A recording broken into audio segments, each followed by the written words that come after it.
आज मैं एक कॉमन साइकोलॉजिकल डिसऑर्डर के बारे में आप सभी से कुछ बातें शेयर करूंगी। हिस्टीरिया के बारे में। हिस्टीरिया के बारे में बहुत सारे मिसकंसेप्शन है।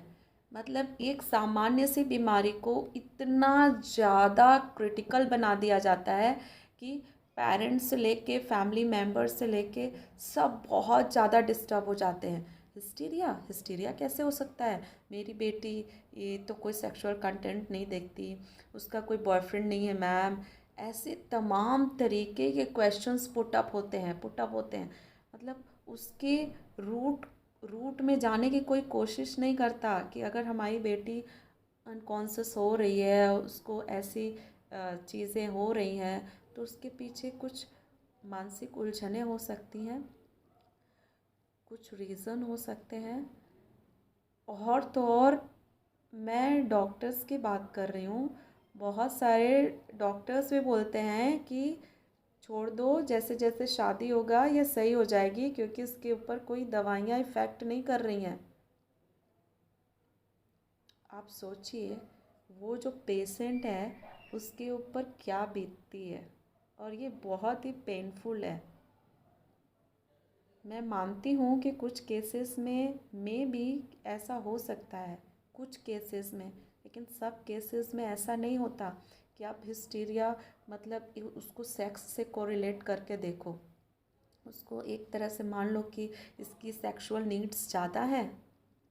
आज मेरे पास एक लड़की आई, वो उसके पेरेंट्स 3 महीने से इस चक्कर में घूम रहे हैं। उनकी बेटी को हिस्टीरिया डायग्नोस हुआ है और उसको बेहोशी के दौरे आते हैं, कहीं भी बेहोश हो जाती है, घबराहट होती है, वो उल्टी सीधी बातें करने लगती है। वो 2 महीने से घूम रहे हैं, लेकिन किसी ने ये जानने का कोशिश नहीं किया कि इसके पीछे हिडन फैक्टर्स क्या है। आज फर्स्ट टाइम उस लड़की ने मुझे जो बताया, शायद उनके पेरेंट्स को पता था लेकिन वो उस चीज़ को हाइड कर रहे थे कि उनके ही किसी फैमिली मेम्बर ने उसके साथ सेक्सुअल एब्यूज़ किया। एक बार नहीं, 2 बार, 3 बार, 4 बार। और वो लड़की जब बताती है तो उसको बोला जाता है कि आप चुप रहो, आपको ये सारी बातें किसी से शेयर नहीं करना है।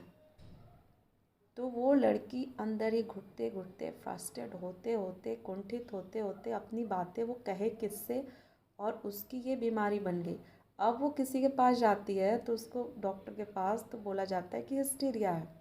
आप 2-3 फैमिली मेम्बर्स सुन लेते हैं, आप बोलते हैं इसकी सेक्सुअल डिज़ायर ज़्यादा है, शादी हो जाएगा, ठीक हो जाएगी। फैमिली मेम्बर्स के सामने जब ये बात आ जाती है कि हिस्टीरिया है, तो कुछ लोग तो बहुत दुखी हो जाते हैं, जैसे आपको कोई उम्मीद नहीं है, और कुछ लोग बहुत खुश होते हैं कि देखो इसकी लड़की को ये बीमारी हो गया। मेरा एक चीज़ आप लोगों से एक रिक्वेस्ट है कि इस बीमारी को इतना घृणित मत बनाओ। हिस्टीरिया ठीक हो जाता है। बहुत सारे बच्चे ठीक हो गए, बहुत सारे बच्चे जिनको कभी किसी ने बोला था कि इनकी शादी हो जाएगी, ठीक हो जाएंगे, और वो बच्चों की अभी शादी नहीं हुई है, उनकी हिस्टीरिया भी ठीक हो गई। कोई बीएड कर रहा है, कोई बीटीसी कर रहा है, कोई एलएलबी कर रहा है, सब अपने अपने करियर में बहुत अच्छा ग्रो कर रहे हैं। सो प्लीज़ इस बीमारी को इतना घृणित मत बनाइए।